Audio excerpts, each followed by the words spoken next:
ഇന്ത്യയിൽ പ്രമുഖ കമ്പനികളുടെ ഡയറക്ടർ ബോർഡിലേക്കുള്ള സ്ത്രീകളുടെ എണ്ണത്തിൽ കഴിഞ്ഞ 5 കൊല്ലത്തിനിടയിൽ ഗണ്യമായ വർധനയുണ്ടായി എന്ന് പഠനം. വനിതാ ഡയറക്ടേഴ്സിന്റെ എണ്ണത്തിൽ 19% വർധനയുണ്ടായി.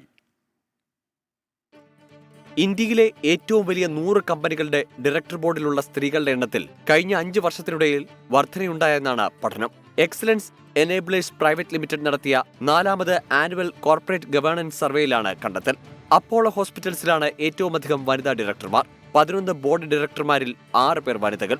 7-ൽ 4 വനിതാ ഡയറക്ടർമാരുമായി സൊമാറ്റോയും, 9-ൽ 5 വനിതാ ഡയറക്ടർമാരുമായി കമിൻസ് ഇന്ത്യയും, 8-ൽ 4 ഡയറക്ടർമാരുമായി നെസ്ലെയുമാണ് മുന്നിൽ. 2019-ൽ 15% വനിതാ ഡയറക്ടർമാരുടെ പ്രാതിനിധ്യമെങ്കിൽ 2023-ൽ അത് 19% വർദ്ധിച്ചു.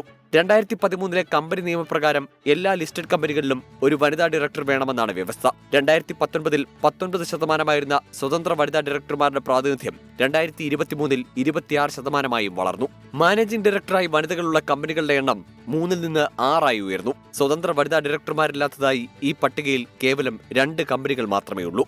Research desk 24.